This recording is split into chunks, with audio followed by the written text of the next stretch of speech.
Siap. Doa mulai.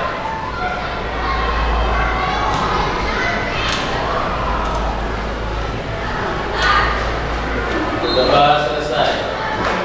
Assalamualaikum warahmatullahi wabarakatuh.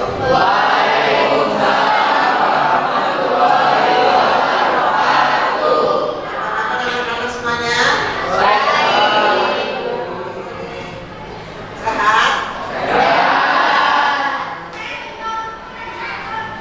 Sebelum mulai pembelajaran, mari kita untuk menyemangati kalian semua, ya. Kita gimana selamat pagi anak-anak?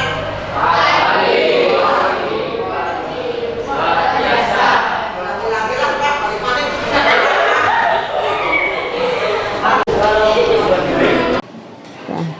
Sebelum mengawali pembelajaran hari ini, mari kita berdoa bersama, yaitu agar pembelajaran kita ini berjalan dengan lancar dan dipimpin oleh ketua kelasnya. Silakan ketua kelas untuk menyiapkan. Siap. Doa mulai.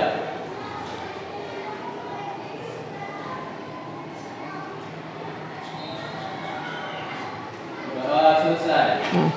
Semangat pagi anak-anak. Pagi. Luar biasa. Indonesia Jaya. Pancasila SMP Negeri 3 bisa. Yes. Alhamdulillah anak-anakku semua dalam keadaan sehat walafiat. Mudah-mudahan nanti apa yang Bu Guru sampaikan materinya bisa masuk pada anak-anakku semua, ya. Untuk mengawali pembelajaran hari ini, marilah kita bersama-sama menyanyikan lagu Garuda Pancasila. 1, 2, 3. Garuda Pancasila, akulah pendukungmu, patriot proklamasi, sedia berkorban untukmu. Pancasila dasar rakyat adil makmur sentosa, bangsaku ayo maju, ayo maju, ayo maju. Pancasila Indonesia Jaya. SMP Negeri 3 Sebelum pembelajaran dimulai, kita dahulu perlu absen dulu ya.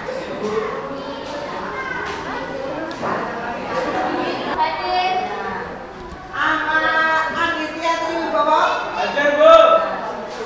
Ada Christian. Nika Mahardika.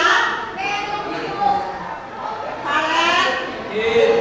Istri Masaro. Iqbal Nursidin. Lintang. Anak-anak semua, hari ini adalah pertemuan pertama kita masuki kelas, yaitu kelas 8, ya. Di awal pembelajaran hari ini yaitu mengenai kedudukan dan fungsi Pancasila. Namun sebelum Bu Guru menjelaskan mengenai kedudukan dan fungsi Pancasila ini, Bu Guru terlebih dahulu ingin bertanya kepada kalian semua yang kaitannya dengan pembelajaran waktu di kelas 7. Ya, kalian semua tentunya masih ingat pembelajaran pendidikan Pancasila waktu di kelas 7. Ya, anak-anakku semua, Bu Guru mau bertanya, apa kalian sudah siap? Siap. Nah, coba. Apa dasar negara Indonesia itu? Pancasila. Nah, Pancasila. Siapa dan kapan Pancasila itu ditetapkan?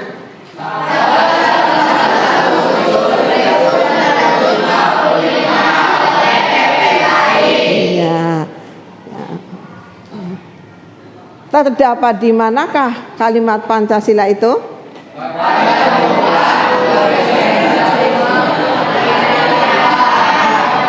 Pada pembukaan UUD 1945 alinea ke-4. Di situ terdapat bunyi Pancasila. Ya. Mengapa pada tanggal 1 Juni 1945 itu dijadikan sebagai dasar negara?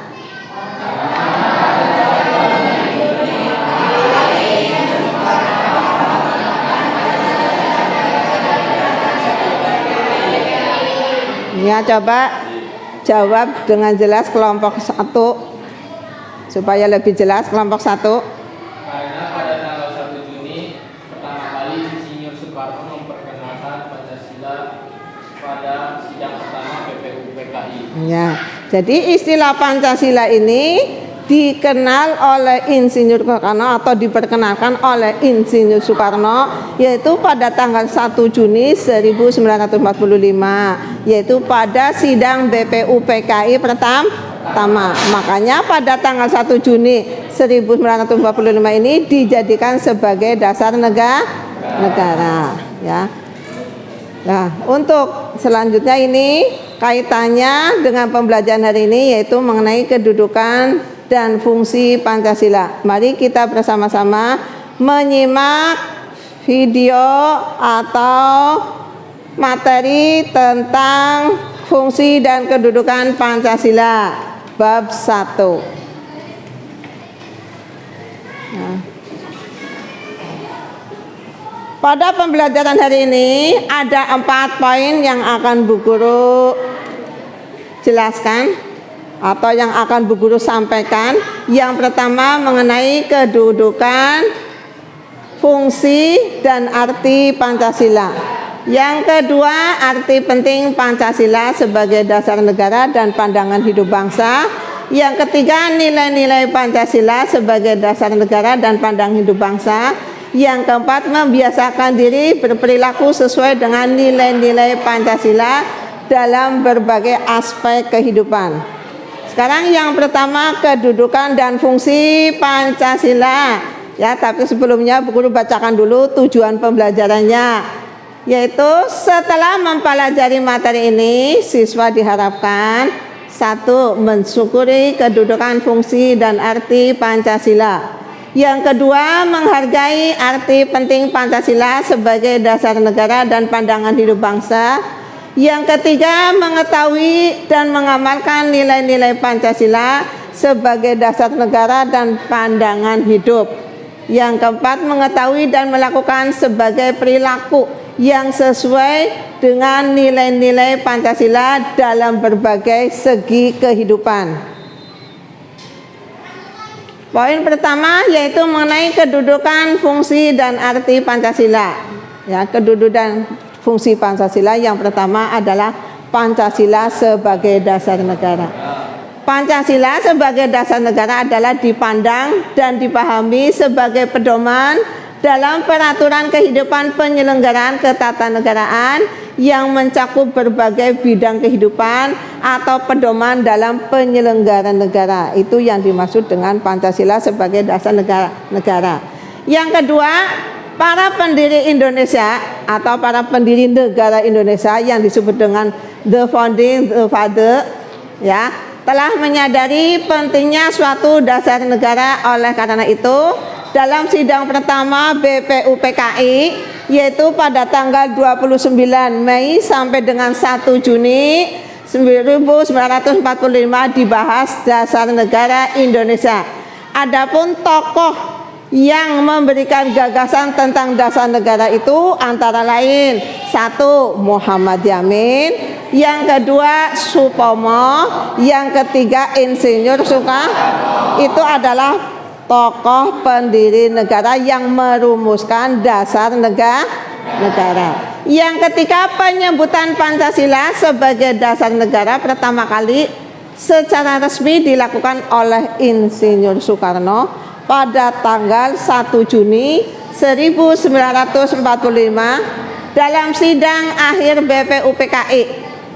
Untuk menjemput 5 dasar yang dikemukakannya, selanjutnya berbagai usulan dari dasar negara dalam sidang BPUPKI tersebut diolah lagi oleh panitia 9 ya.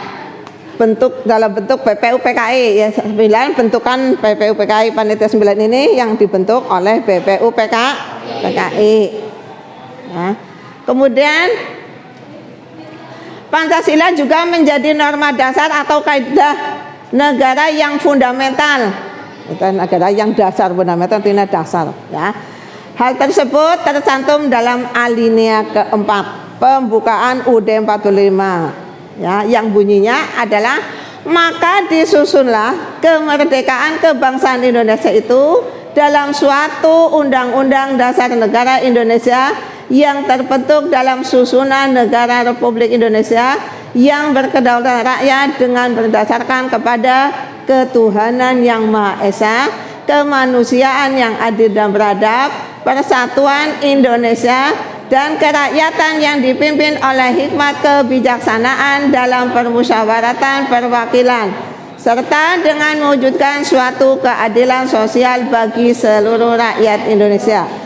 Nah, penempatan Pancasila dalam pembukaan UUD 45 ini dikukuhkan lagi, yaitu pada tanggal 18 Agustus 1945, yaitu dalam sidang PPKI ya. Selanjutnya, kedudukan Pancasila sebagai dasar negara juga ditegaskan dalam instruksi Presiden, yaitu nomor 12 tahun 1968 dan tersusun secara hierarkis dan piramida. Artinya adalah tiap-tiap sila dari Pancasila memiliki hubungan yang saling mengikat dan menjiwai satu sama lain, sehingga tidak boleh dipisah-pisahkan. Dalam hal ini, pelaksanaan dari sila-sila nilai Pancasila itu tidak bisa dipisahkan karena saling keterkaitan antara sila 1 dengan sila 2, sila 3, sila 4, sila 5. Demikian pula sila 2. Sila 2 juga terkait atau mengikat antara sila 1, 3, 4 dan 5. Begitu pula sila ketiga, yaitu mengikat sila ke-1, ke-2, ke-4 dan ke-5. Dan sila ke-4 juga mengikat atau terkait dengan sila 1, 2, 3, 5 ya. Sila 5 juga terkait atau mengikat daripada sila 1, 2, 3, dan 4. Jadi dalam pelaksanaannya sila-sila atau nilai-nilai sila Pancasila ini tidak boleh dipisahkan ya. Paham ya anak-anak? Kemudian kedudukan dan fungsi Pancasila yang kedua adalah Pancasila sebagai pandangan hidup bangsa. Pancasila sebagai pandangan hidup bangsa merupakan cara pandang, pedoman dan arahan bagi seseorang untuk memandang dirinya sendiri dan menentukan hidupnya. Pancasila sebagai pandangan hidup merupakan sari dari nilai-nilai yang dimiliki oleh suatu bangsa yang digunakan untuk memecahkan berbagai persoalan dalam pengaturan kehidupan masyarakat dan ketatanegaraannya, baik urusan dalam negeri maupun urusan luar negeri. Yang ketiga, bangsa Indonesia menjadikan Pancasila sebagai pandangan hidup bangsa. Dengan demikian, segala aktivitas sehari-hari bangsa Indonesia harus sesuai dengan nilai-nilai yang terkandung dalam Pancasila. Yang keempat, Pancasila sebagai pandangan hidup bangsa Indonesia ya. Pancasila sebagai pandangan hidup bangsa Indonesia memberikan arahan untuk mencapai kesejahteraan dan kebahagiaan lahir dan batin bagi masyarakat Indonesia ya. Kemudian yang kelima, Pancasila juga memenuhi fungsi sebagai berikut. Pancasila menjadi alat dan upaya mengatasi konflik atau ketegangan sosial. Yang B, menjadi sumber motivasi untuk mewujudkan cita-citanya gagasan, dan ide-ide dalam kehidupan nyata.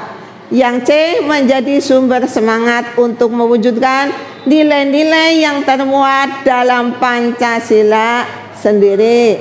Yang ke D, menjadi jawaban untuk menghadapi perkembangan global.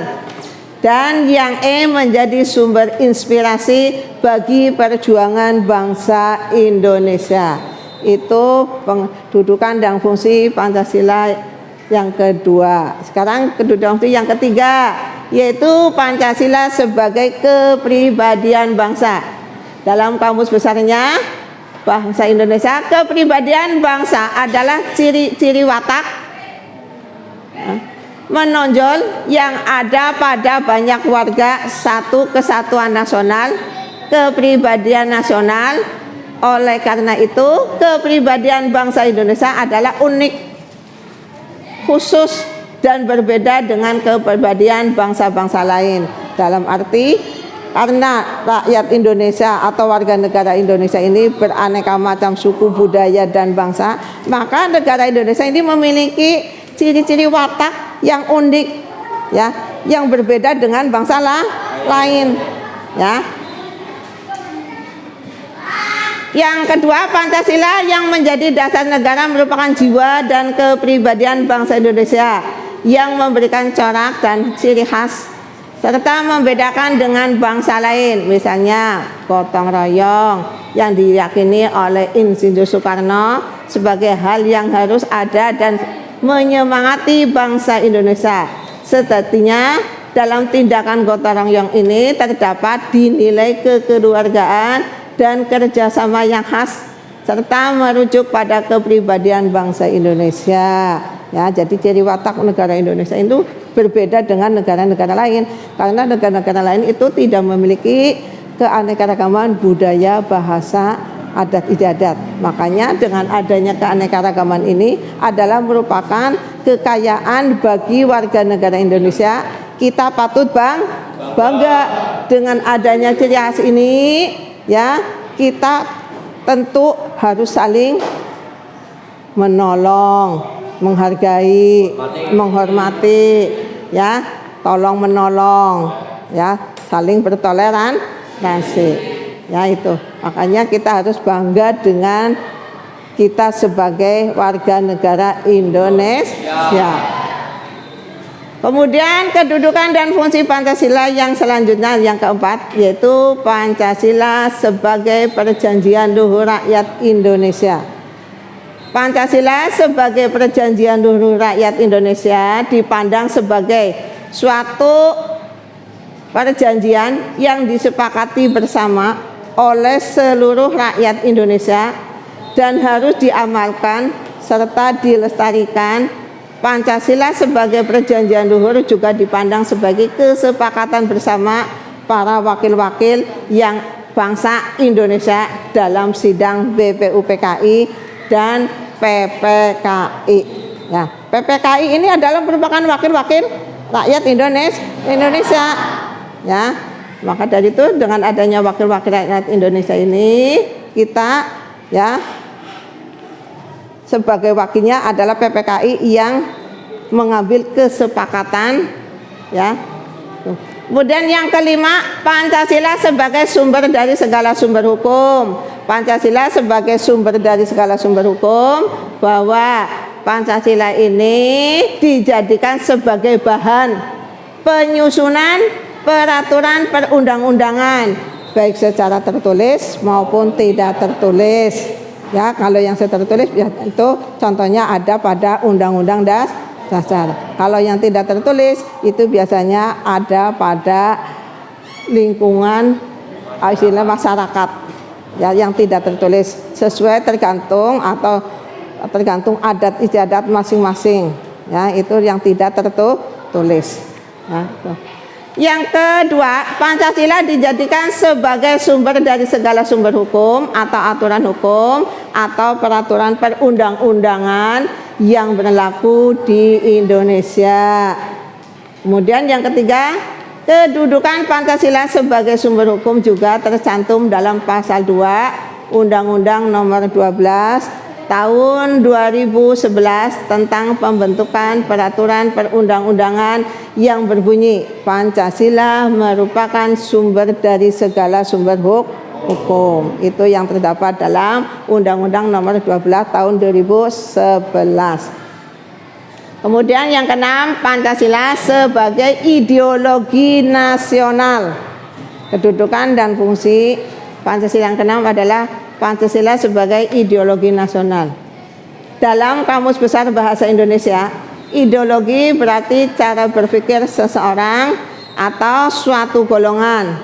Pancasila sebagai ideologi nasional merupakan sistem nilai yang ideal, yang dicita-citakan dan diyakini kebenarannya untuk diwujudkan dalam kehidupan bermasyarakat, berbangsa, dan bernegara Indonesia. Ya, itulah mengenai kedudukan dan fungsi Pancasila. Ya, dan arti Pancasila itu ada 6 fungsi dan kedudukan Pancasila. Coba kalian tahu kedudukan Pancasila apa saja tadi? 1.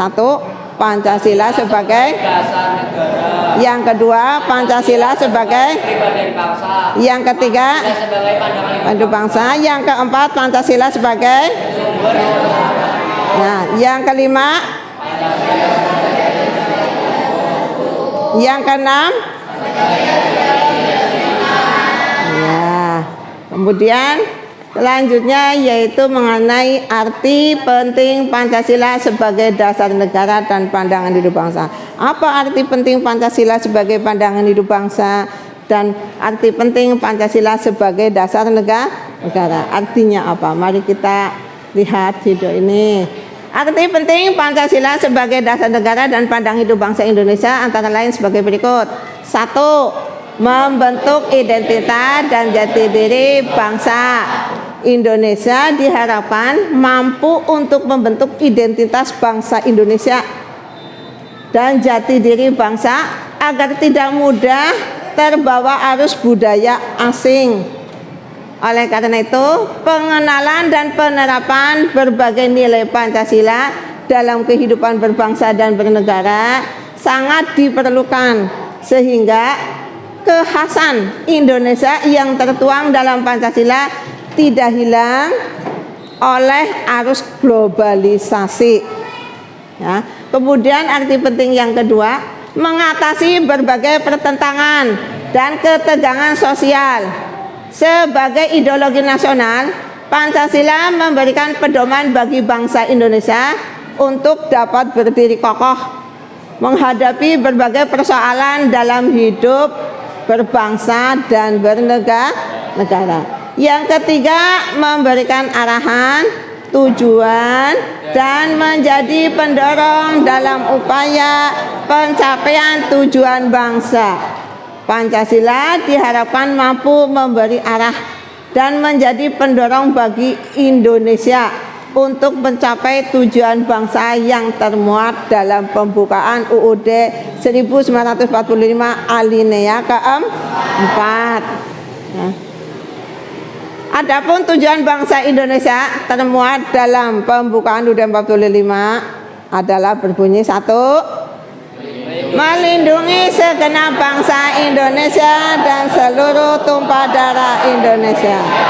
Yang kedua, memajukan. Yang ketiga, yang keempat, kemerdekaan, perdamaian abadi dan keadilan sosial. Ya, itu ada 4 tujuan negara Indonesia ya yang terdapat dalam pembukaan UUD 1945 alinea keempat. Selanjutnya yang keempat, arti penting Pancasila dan pandangan hidup bangsa, yaitu sebagai pedoman untuk memecahkan berbagai masalah bangsa dan bernegara, mulai dari masalah politik, ekonomi, sosial, budaya, hingga pertahanan dan keamanan. Pancasila diharapkan mampu memberikan pedoman untuk mengatasi berbagai permasalahan dalam hidup bernegara di Indonesia. Permasalahan ekonomi yang terjadi di Indonesia dapat diselesaikan dengan berpedoman pada Pancasila, yaitu sila kelima Pancasila. Sila kelima bunyinya apa? Keadilan sosial bagi seluruh rakyat Indonesia.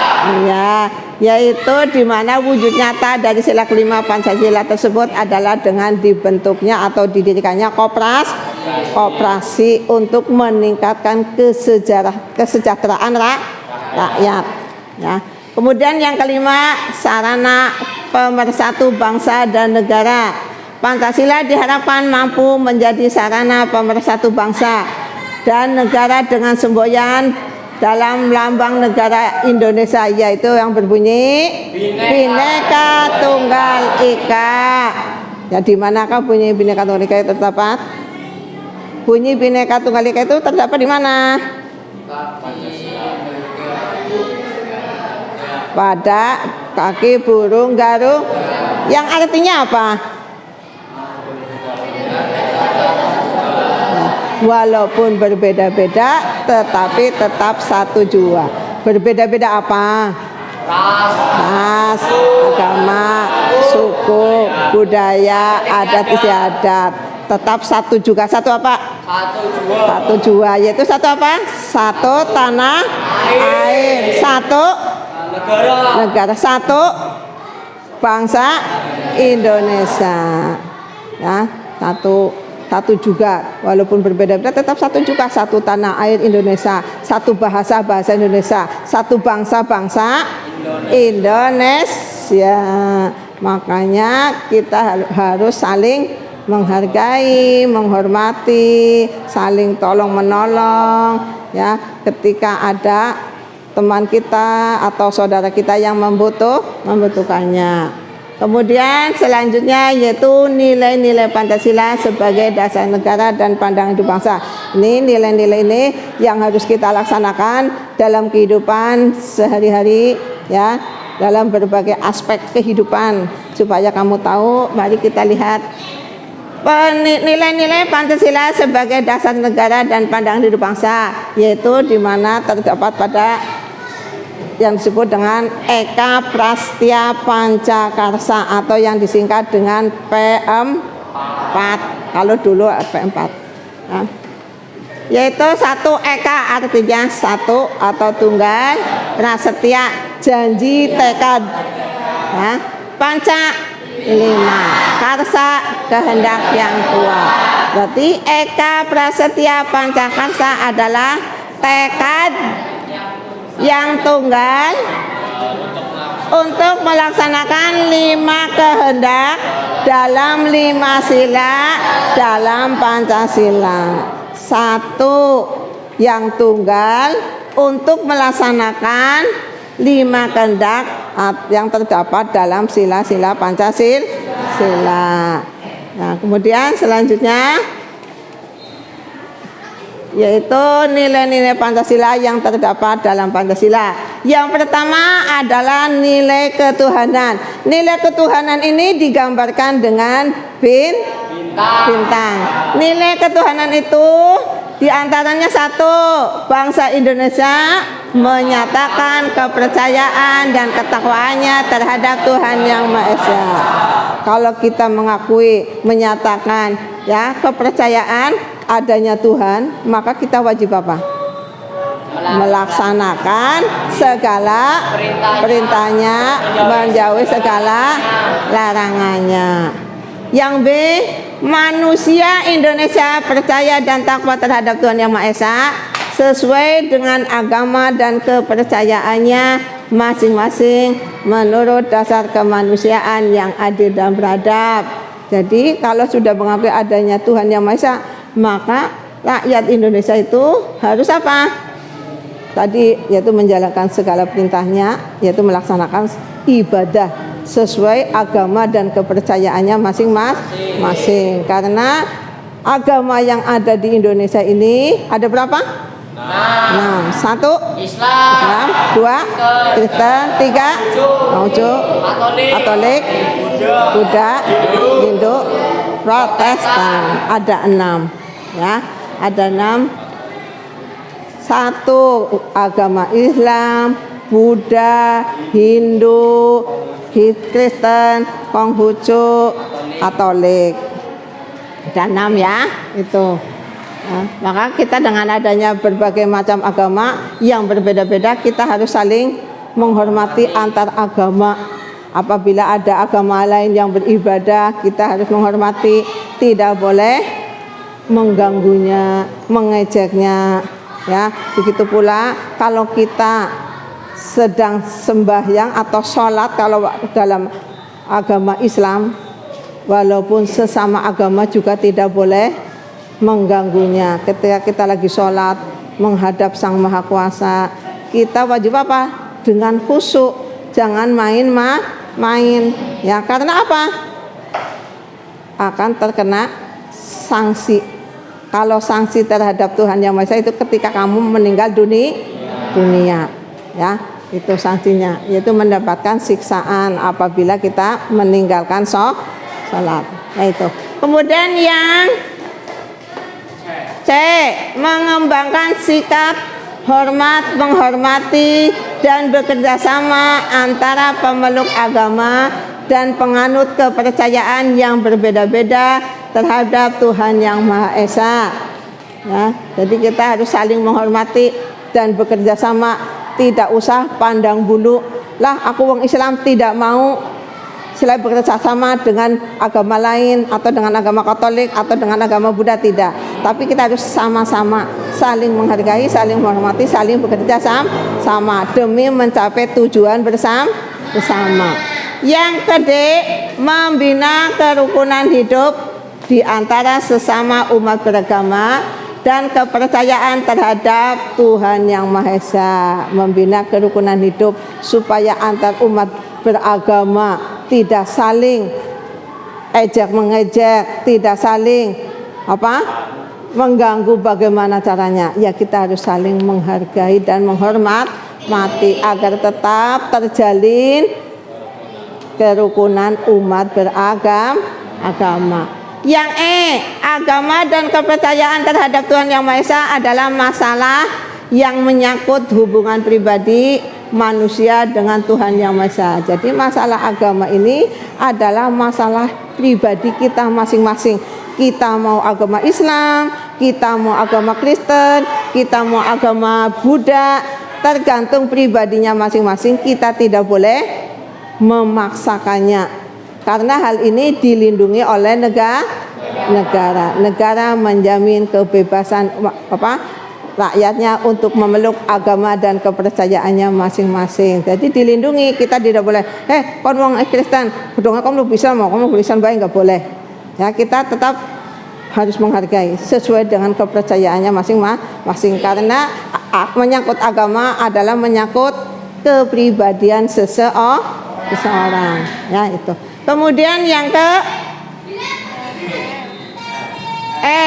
agama dan kepercayaan terhadap Tuhan Yang Maha Esa adalah masalah yang menyangkut hubungan pribadi manusia dengan Tuhan Yang Maha Esa. Yang mengembangkan sikap saling menghormati, kebebasan menjalankan ibadah sesuai dengan agama dan kepercayaannya masing-masing. Jadi menghormati agama lain ketika sedang beribadah, jangan mengganggunya, jangan mengejeknya, tidak boleh, ya, karena itu merupakan kebebasan dalam menjalankan ibadah, itu dilindungi oleh negara. Yang G, tidak memaksakan suatu agama dan kepercayaan terhadap Tuhan Yang Maha Esa kepada orang lain. Tadi Bu Guru sudah sebutkan, kamu tidak boleh memaksakan orang lain untuk masuk Islam atau untuk masuk agama Kristen atau masuk ke agama Buddha, tidak boleh. Ya, itu hak pribadi masing-masing. Kemudian sila kedua, ya, nilai-nilai luhur Pancasila, sila kedua yaitu berbunyi apa? Kemanusiaan yang adil dan beradab. Ya, kita sebagai manusia, ya, memiliki akal dan pikiran, maka mengakui adanya, ya, mengakui dan memperlakukan manusia itu sesuai dengan harkat dan martabat sebagai makhluk Tuhan yang Maha Esa. Ya, kita mau sebagai makhluk Tuhan yang paling sempurna, memiliki akal dan pikiran. Maka pingin diperlakukan bagaimana? Baik, yaitu dengan cara apa?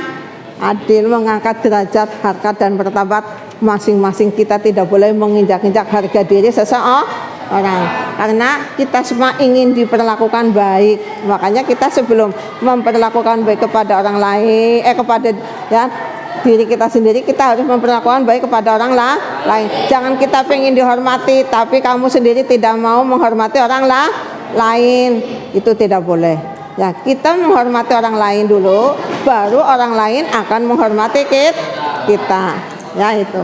Kemudian yang B, mengakui persamaan derajat, persamaan hak dan kewajiban asasi setiap manusia tanpa membeda-bedakan suku, keturunan, agama, kepercayaan, jenis kelamin, kedudukan sosial, warna kulit dan sebagainya. Ya, kita mengakui adanya persamaan derajat, harkat dan martabat.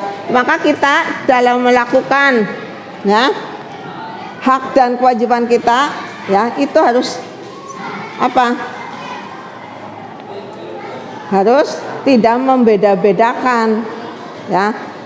Wong Islam harus kayak gini, wong Kristen harus kayak gini, tidak boleh. Kita harus sama memperlakukannya. Ya, memperlakukan persamaan hak dan persamaan kewajiban, ya, tanpa membeda-bedakan suku, keturunan, agama, kepercayaan, jenis kelamin ataupun warna kulit. Karena kita sama-sama sebagai makhluk ciptaan Tuhan yang Maha Esa. Yang C, mengembangkan sikap saling mencintai sesama manusia. Saling mencintai sesama manusia. Dengan cara bagaimana kita mencintai sesama manusia?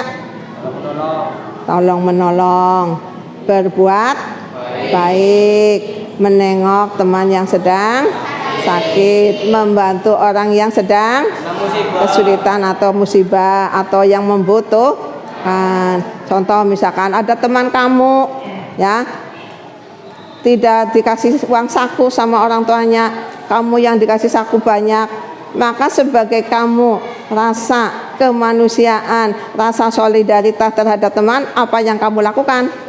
Yaitu dengan cara memberinya bantuan. Kamu nggak bawa uang saku ya?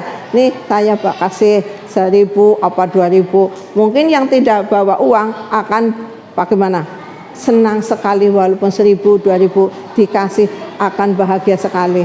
Karena apa? Dengan uang 2.000, 1.000 itu sangat berharga bagi mereka yang tidak punya uang. Beda dengan yang uangnya banyak, 10.000, 20. Ya, orang buat apa kata yang punya uang. Tapi yang tidak punya uang, 1.000, 2.000 sangat berharga sekali.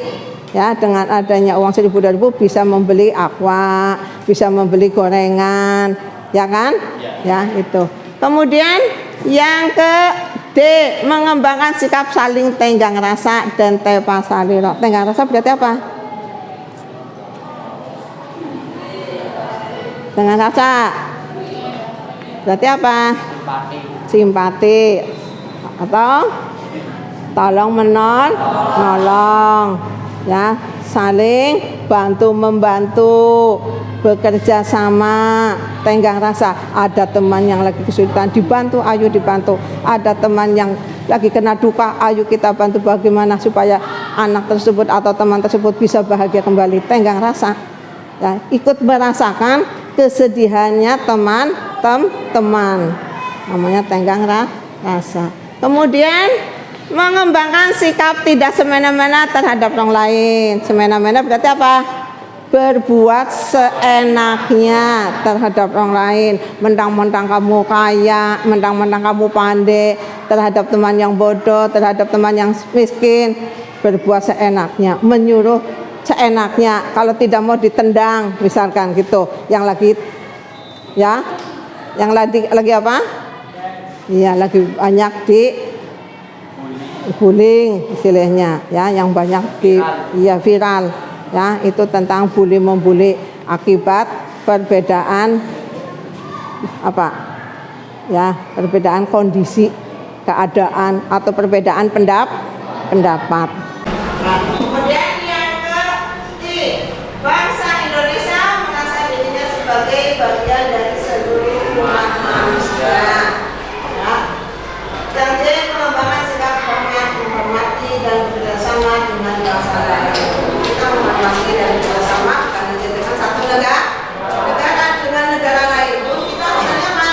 Menghormati, menghargai, membantu. Contohnya yang sekarang lagi karena musibah itu Palestina yang lagi sedang apa? Diserang oleh maka rakyat Indonesia atau pemerintah Indonesia membantunya, negara-negara itu membantunya. Kalau dengan tidak dana, ya doa. Yang tidak dengan doa, ya bagaimana? Dan membantunya, ya Allah, mudah-mudahan Palestina segera dihentikan misalnya dari penyerangan Israel. Karena sudah banyak yang bukan hanya nyawa harta benda saja, tapi apa? Ya, banyak saudara yang meninggal, apa yang meninggal, anak kecil yang meninggal, tapi dulu yang pada ampun semuanya. Makanya kita berdoa sesama warga negara, bukan hanya kita membantu dengan warga negara Indonesia saja, dengan negara Indonesia lain pun kita, ya, negara lain pun kita membantunya, ya, membantunya supaya tercipta apa? Sudah kerjasama yang baik. Barangkali saja Indonesia kena musibah, negara lain pada membantu. Tapi negara Indonesia tak mau membantu, ya. Nanti kalau ada apa-apa Indonesia tidak ada yang membantu. Kena tsunami, nggak kasih bantu, ya ada yang membantu. Ya karena Indonesia tidak pernah membantu. Ya karena apa? Semua yang kita lakukan ada balasannya. Kita menanam kebaikan akan tumbuh kebaik. Kita menanam keburukan maka akan tumbuh. Ketiga, yaitu persatuan Indonesia, nilai-nilai luhur Pancasila. Yang ketiga, nilai persatuan. Nilai persatuan ini yang pertama, mampu menempatkan persatuan dan kesatuan serta kepentingan dan keselamatan bangsa dan negara sebagai kepentingan bersama di atas kepentingan pribadi dan golongan. B. Sanggup dan rela berkorban untuk kepentingan negara dan bangsa apabila diperlukan. Jadi sanggup membela apa? Kepentingan negara dan bangsa, rela berkorban walaupun nyawa, walaupun harta benda. Kalau negara kita lagi membutuhkan, ayo pantang mundur, pantang menyerah. Jangankan nyawa, harta benda pun saya apa? Relakan. Jangankan harta benda, nyawa pun saya relakan. Ya itu. Kemudian yang C, mengembangkan rasa cinta kepada tanah air dan bangsa. Cinta tanah air dan bangsa kita ungkapkan dengan apa? Menggunakan produk-produk lokal Indonesia. Jangan kita bangga dengan produk-produk luar negeri. Kayak aku sepatu dari Jepang, ini saya baju dari Amerika. Jangan bangga dengan produk luar negeri. Justru tunjukkan nih, saya ini pakainya asli produk negara Indonesia, tidak kalah dengan produk negara lain. Tunjukkan, ya, jangan bangga dengan ya negara lain, produk negara lain. Namanya tidak cinta tanah air, ya itu. Kemudian E, memelihara ketertiban dunia yang berdasarkan kemerdekaan, perdamaian abadi dan keadilan sosial. Ya, kita wajib memelihara ketertiban dunia. Dengan cara bagaimana kita memelihara ketertiban dunia?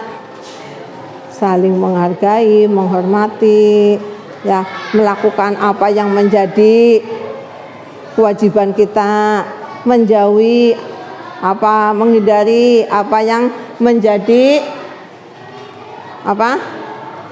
Bukan menjadi kewajiban kita. Apa yang dilarang kita harus menjauhinya, apa yang kita perintahkan kita wajib melaksanakannya, ya itu. Karena apa?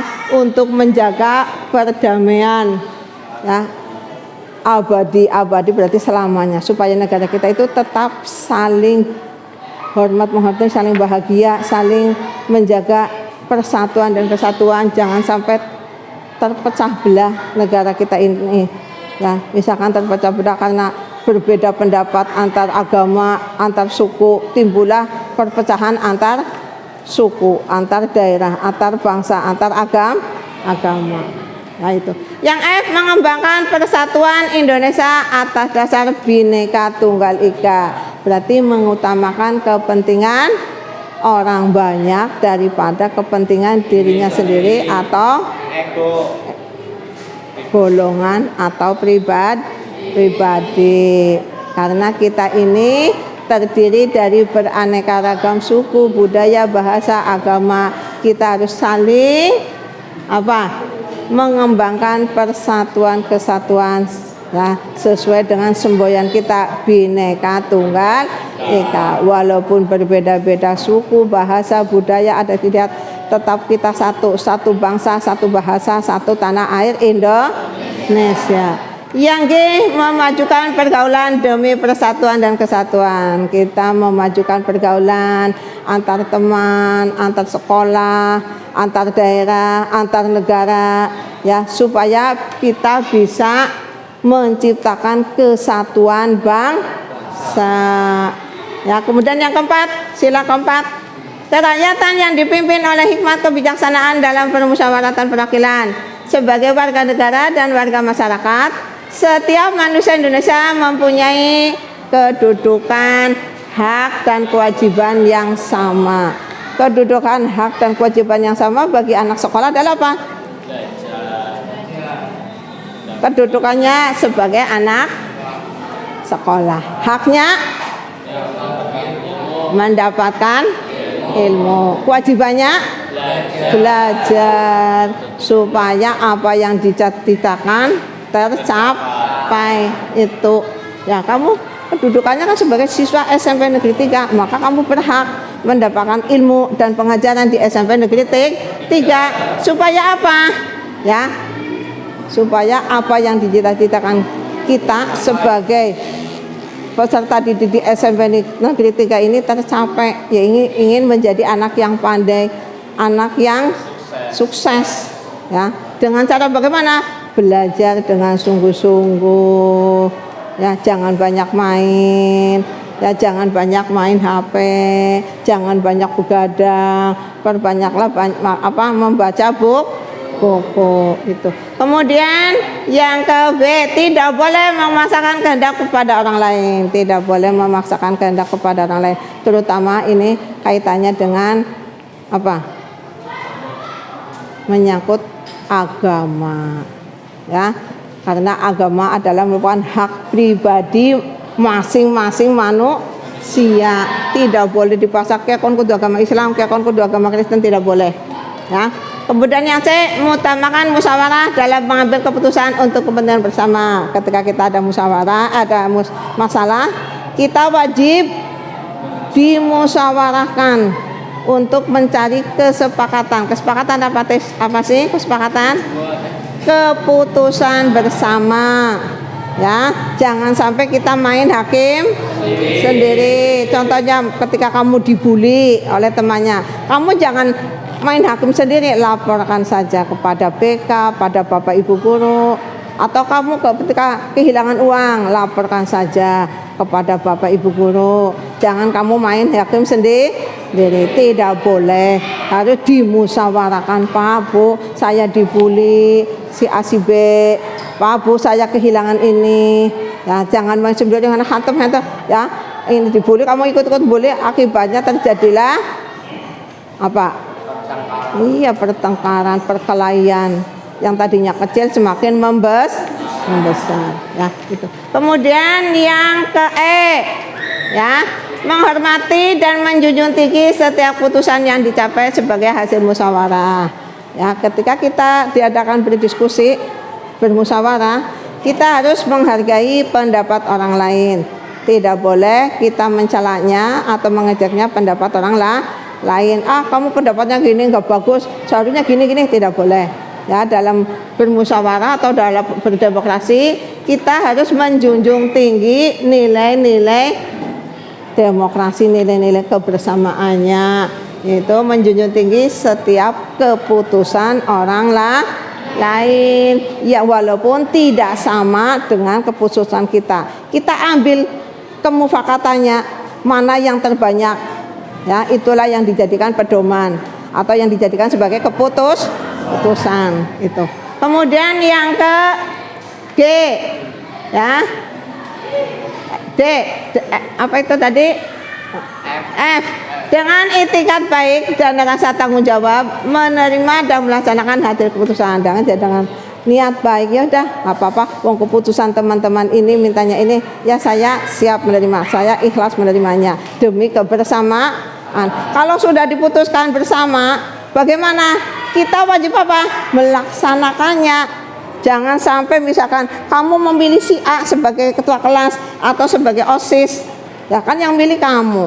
Tapi ketika ada aturan atau ada apa istilahnya tata tertib ataupun ada apa-apa yang menyangkut tentang kebaikan sekolah, kebaikan kelas, ya kamu tidak mau bertanggung jawab, itu namanya salah. Apa yang dihimbaukan oleh ketua OSIS, ketua kelas, maka kita wajib melaksanakannya. Ya kata ketua kelas, saya masuk udah bel, gurunya udah ada, ya kamu masuk. Jangan kamu tidak masuk, namanya kamu tidak bertanggung jawab. Padahal itu pemilihannya kamu sendiri. Ketua kelas dipilih oleh kamu, maka kamu harus bertanggung jawab. Ya, apa yang dilakukan atau apa yang diperingatkan atau apa yang disuruh oleh ketua kelas atau OSIS, maka kita wajib melakukannya dengan ikhlas, dengan penuh tanggung jawab. Yang G, di dalam musyawarah diutamakan kepentingan bersama di atas kepentingan pribadi dan golongan. Utamakan kepentingan bersama, ya bukan kepentingan golongan atau pribadi. Kemudian yang H, musyawarah dilakukan dengan akal sehat dan sesuai dengan hati nurani yang luhur. Ya, dalam bermusyawarah ini dilakukan dengan akal sehat, aja dengan akal yang emosi, jengkel. Kalau jengkel hasilnya bagaimana? Tidak akan mendapatkan hasil apa-apa, paling hasilnya pertengkaran, keributan. Dengan akal sehat bagaimana dipecahkan dengan hati nurani yang baik, ya supaya dengan apa, kalau dengan hati nurani yang baik akan memperoleh hasil yang baik. Tapi kalau dengan hati nurani yang jengkel, dengan hati nurani yang paksa, timbulnya hasilnya tidak akan baik, ya itu. Kemudian yang ke I, keputusan yang diambil harus dapat dipertanggungjawabkan secara moral kepada Tuhan bagi semua, ya ketua pimpinan, baik ketua kelas atau OSIS, ya itu kan sudah dikasih tanggung jawab. Bagaimana untuk menciptakan suatu sekolah yang baik, bagaimana untuk menciptakan kelas yang baik, itu nanti akan dipertanggungjawabkan di hadapan Tuhan. Apabila ketua OSIS belakang, bagaimana? Ya. Bagaimana anak banyak akan berbuat baik? OSIS tukang bolos, OSIS pakainya jelek, tidak menaati peraturan. Bagaimana teman-teman lainnya akan mengikuti OSIS? Ketua OSISnya, ketua kelasnya sama, ya misalkan ketua kelas. Jadi ketua kelas tanggung jawabnya adalah apa? Menciptakan suasana kelas yang baik, disiplin, ya ramah, nyaman. Ya bagaimana? Ciptakan anakannya masuk deh, ya sendirinya bagaimana? Keluar, baik beli jajan melulu. Bagaimana? Anak buahnya akan nuruti ketua kelasnya sendiri keluar melulu. Nah, semua ini ya apa yang telah diberikan tanggung jawab wajib kamu laksanakan. Baik ketua kelas, ketua OSIS, ya, yang piket itu nanti akan dipertanggungjawabkan di hadapan Tuhan apabila kamu tidak melaksanakan dengan baik. Paham? Nah, kemudian yang J, memberikan kepercayaan kepada wakil-wakil yang dipercayai untuk melaksanakan musyawarah. Ya, memberikan kesempatan kepada wakil-wakilnya, ya, supaya untuk melaksanakan musyawarah ini bagaimana. Contohnya kayak kita kelas, ya silakan. Ya, wakil-wakil kelas adalah ketua kelas. Iya, waktunya. Silakan ketua kelas mau bagaimana? saya serahkan. Gitu. Ya supaya bisa melaksanakan tanggung jawab yang telah diberikan oleh wali kelasnya. Ya itu. Kemudian sila ke-5, keadilan sosial bagi seluruh rakyat Indonesia, yaitu mengembangkan perbuatan yang luhur yang baik, yang mencerminkan sikap dan suasana kekeluargaan dan gotong royong. Bagaimana menciptakan suasana kekeluargaan dan gotong royong, bagaimana ya. Kemudian mengembangkan sikap adil terhadap sesama, harus berbuat adil terhadap sesama, tidak boleh pandang bulu, beda agama, beda diperlakukan, beda suku, beda perlakuannya, tidak boleh. Kita sama-sama sebagai makhluk ciptaan Tuhan Yang Maha Esa. Ya, menjaga keseimbangan antara hak dan kewajiban. Haknya sudah diberikan, kewajibannya tidak dilakukan. Itu salah. Harus seimbang. Kamu sudah dikasih pelajaran di sekolah, maka kewajiban kamu di rumah dipelajari. Tadi kata Bu Guru, ya kedudukan dan fungsi Pancasila ini ada 6. Kamu apa ingat tambah enggak? Bisa lupa, di rumah dibaca apa saja, ya. Kedudukan dan fungsi Pancasila apa saja. Itu dilihat. Arti penting Pancasila itu apa saja. Ya kamu harus nanti kalau misalkan lupa di rumah dipelajari. Nah itu antara hak dan kewajiban supaya seimbang. Ya, jangan sampai haknya sudah dikasihkan, kewajibannya tidak dilaksanakan. Yang D, menghormati hak orang lain. Kamu harus bisa menghormati hak orang lain. Ya, jangan sampai ya kamu menghina, mencaci maki, merendahkan hak-hak orang lain. Yang ke E, suka memberi pertolongan kepada orang lain agar dapat berdiri sendiri. Suka memberikan pertolongan kepada orang lain. Bagaimana caranya supaya orang tersebut bisa berdiri sendiri? Jangan, misalkan contoh ya, misalkan ada teman yang lagi kesusahan, ya. Teman yang kesusahannya ini jangan memangku tangan terus menghadap belas kasihan temannya. Tapi bagaimana usahanya? Kita sudah dikasih bantuan sama teman. Bagaimana bantuan ini supaya kita bisa berdiri sendiri? Misalkan dengan uang 10.000 kita mau apakan, ya. Jangan menunggu bantuan orang lain terus, ya. Kalau sudah dibantu, ya bantuan itu digunakan dengan sebaik-baiknya. Ya, kayak kamu sudah dibantu sama Bapak Ibu guru bagi anak-anak yang tidak mampu membeli sepatu, guru-guru memberinya sepatu. Ya, maka sepatu ini ya bagaimana caranya supaya sepatu itu tetap baik, tetap bagus. Jangan buat main sepak bola, buat tendang-tendangan. 1 minggu bodong. Ya, itu jangan. Ya, itu. Kemudian yang F, tidak menggunakan hak milik untuk usaha-usaha.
baik di rumah, di sekolah, ataupun di masyarakat.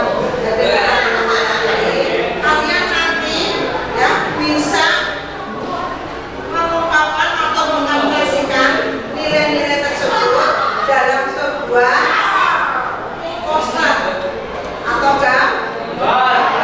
Kamu mau menggambar apa, kamu mau membuat apa, itu nanti kamu bisa diekspresikan melalui posternya. Nanti dibentukkan kelompok, ini sudah banyak sudah kelompoknya ya. Jadi guru, asik, sesuainya.